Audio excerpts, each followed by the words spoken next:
ಈಗ ಬೆಂಗಳೂರಿನ ಇತರ ಸುದ್ದಿಗಳನ್ನು ಫಟಾಫಟ್ ಅಂತ ನೋಡೋಣ. ಜಸ್ಟ್ ಫೈನಲ್ಲಿ ಜಿಬಿಎಯಿಂದ ರಸ್ತೆ ಬದಿ ನಿಂತಿರುವ ಅನಾಥ ವಾಹನಗಳ ತೆರವು ಕಾರ್ಯಾಚರಣೆ ತೀವ್ರಗೊಂಡಿದೆ. ಒಟ್ಟು 6544 ವಾಹನಗಳನ್ನು ತೆರವು ಮಾಡಲಾಗಿದೆ. ಈವರೆಗೂ 600 ವಾಹನ ಮಾಲೀಕರು ನೋ ಪಾರ್ಕಿಂಗ್ ಶುಲ್ಕ ಕಟ್ಟಿದ್ದಾರೆ.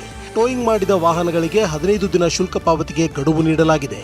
ಒಂದು ವೇಳೆ ಮಾಲೀಕರು ಬರದೇ ಹೋದರೆ ಅಂತಹ 350ಕ್ಕೂ ಅಧಿಕ ವಾಹನಗಳನ್ನು ಹರಾಜು ಹಾಕಲು ಜಿಬಿಎ ಪ್ಲಾನ್ ಮಾಡಿದೆ. ಗೃಹ ಬಳಕೆಯ ಎಲ್ಪಿಜಿ ಸಂಪರ್ಕಕ್ಕೆ ಇಕೆವೈಸಿ ಕಡ್ಡಾಯವಾಗಿದ್ದು ಆಗಸ್ಟ್ 15ರೊಳಗೆ ಇಕೆವೈಸಿ ಪೂರ್ಣಗೊಳಿಸಲು ಗಡುವು ನೀಡಲಾಗಿದೆ. ಗ್ರಾಹಕರ ಮಾಹಿತಿ ಪರಿಶೀಲನೆ, ದಾಖಲೆಗಳ ಅಪ್ಡೇಟ್, ನಿಜವಾದ ಫಲಾನುಭವಿಗಳನ್ನು ಗುರುತಿಸುವ ಉದ್ದೇಶದಿಂದ ಇಕೆವೈಸಿ ಪ್ರಕ್ರಿಯೆ ನಡೆಸಲಾಗುತ್ತಿದೆ. ಇಕೆವೈಸಿ ಮಾಡಿಸದಿದ್ದರೆ ಗೃಹ ಬಳಕೆಯ ಸಿಲಿಂಡರ್ ಸಿಗದೆ ವಾಣಿಜ್ಯ ದರದಲ್ಲಿ ಸಿಲಿಂಡರ್ ಖರೀದಿಸಬೇಕಾಗುತ್ತದೆ.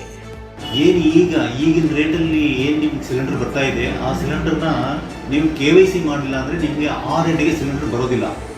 ಈಗೇನು ಸಬ್ಸಿಡೈಸ್ಡ್ ರೇಟ್ ಅಂತ ಬರ್ತಾ ಇದೆ, ಆ್ಯಕ್ಚುಲಿ ರೇಟ್ ಇನ್ಕ್ರೀಸ್ ಆಗಿದೆ. ಸಿಲಿಂಡರ್ ಫುಲ್ ರೇಟ್ ಬೇರೆ ಇದೆ, ನಿಮ್ಗೆ ಬರ್ತಾ ಇರೋ ರೇಟೇ ಬೇರೆ ಇದೆ. ಇದೇ ರೇಟಲ್ಲಿ ನಿಮ್ಗೆ ಸಿಲಿಂಡರ್ ಬೇಕು ಅಂತ ಹೇಳಿದ್ರೆ 15th ಆಗಸ್ಟ್ ಇದೆ ಡೆಡ್ಲೈನ್. ಅಷ್ಟರ ಒಳಗಡೆ ದಯವಿಟ್ಟು ನಿಮ್ಮ ಗ್ಯಾಸ್ ಏಜೆನ್ಸಿಗಳನ್ನ ವಿಸಿಟ್ ಮಾಡಿ ನಿಮ್ಮ ಕೆವೈಸಿಯನ್ನು ಕಂಪ್ಲೀಟ್ ಮಾಡಿ.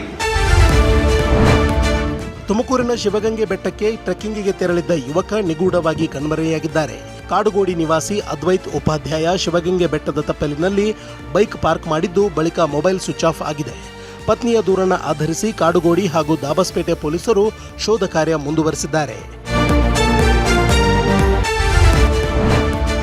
ಬೆಂಗಳೂರಿನಲ್ಲಿ ಮುಂದಿನ 3 ದಿನಗಳ ಕಾಲ ಜಿಟಿಜಿಟಿ ಮಳೆಯಾಗುವ ಸಾಧ್ಯತೆ ಇದೆ ಎಂದು ಹವಾಮಾನ ಇಲಾಖೆ ಮುನ್ಸೂಚನೆ ನೀಡಿದೆ. ಕರಾವಳಿ ಜಿಲ್ಲೆಗಳಿಗೆ ಇಂದು ಮತ್ತು ನಾಳೆ ಮಳೆ ಎಚ್ಚರಿಕೆ ನೀಡಿದ್ದು, ಉಡುಪಿ, ದಕ್ಷಿಣ ಕನ್ನಡ, ಕೊಡಗು, ಉತ್ತರ ಕನ್ನಡ, ಶಿವಮೊಗ್ಗ, ಚಿಕ್ಕಮಗಳೂರು ಜಿಲ್ಲೆಗೆ ಯೆಲ್ಲೋ ಅಲರ್ಟ್ ನೀಡಲಾಗಿದೆ.